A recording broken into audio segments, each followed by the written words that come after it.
A crash claims the life of 2 people, including a teen driver. We'll have those details. Plus, a teen accused of kidnapping 3 kids and leaving one on a freezing porch learns his fate. And a man who went missing has been found alive almost a day later. For NTV News, I'm Christian Wayne, and these are the top stories of the week of October 22nd.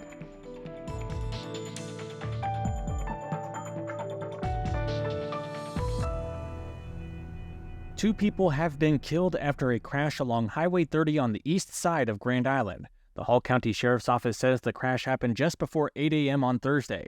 They say a pickup was at a stop sign on Capitol Avenue at Highway 30. Authorities say the pickup driver tried to turn west onto the highway and then collided with a semi heading east. The pickup's driver, 17-year-old Opal Wiley, and passenger, 81-year-old Roberta Tipton, both died from their injuries. The driver of the semi was also taken to a local hospital. One person is dead after a high-speed chase ends in an officer-involved shooting. The Seward County Sheriff's Office says just after 3 Monday afternoon, deputies tried to stop a vehicle going west on Interstate 80. They say the driver turned around and headed east into the westbound lanes before crossing over near the Milford exit. Authorities say the high-speed chase continued for several miles into Lancaster County until the vehicle came to a stop. The passenger exited the vehicle, but the driver refused. The sheriff's office says as they were contacting the driver, a weapon was seen in the suspect's hand and a shooting occurred. Despite life-saving measures, authorities say the suspect died at the scene. A Southwest Nebraska sheriff is fighting for his job. Dundee County Sheriff Clinton C.J. Smith was elected last November. Nebraska law says if someone is not a certified law enforcement officer at the time they are to take office, they get 8 months to earn their credentials. But the Attorney General's office says Smith had several red flags.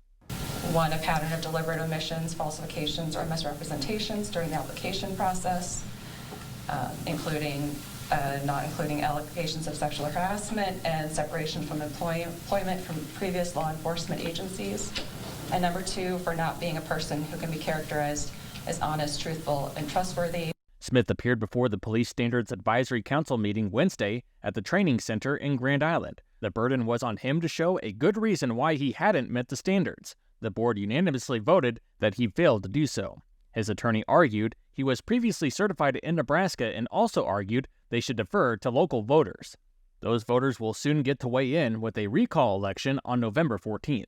And another sheriff is fighting for his job as Valley County Sheriff Casey Halbert faces a judge. The State Patrol arrested Halbert last week on a felony insurance fraud charge.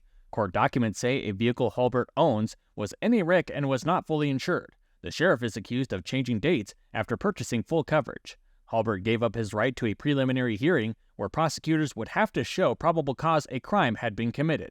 The case now moves to district court, which is the trial court.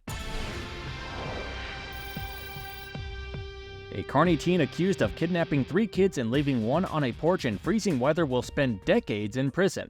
All county district court records say 19-year-old Tate Wolf was sentenced to 66 to 132 years in prison on 3 reduced counts of kidnapping, 3 counts of child abuse, 2 counts of theft, and operating a motor vehicle to avoid arrest. In late January, Grand Island police got a call about a stolen SUV.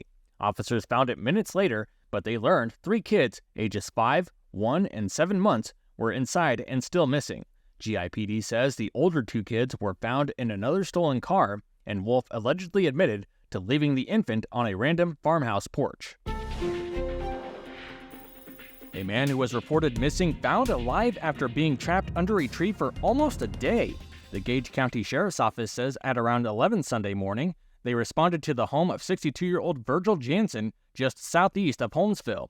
It was reported that Jansen had not been heard from since Saturday morning. It did not arrive for work the next day.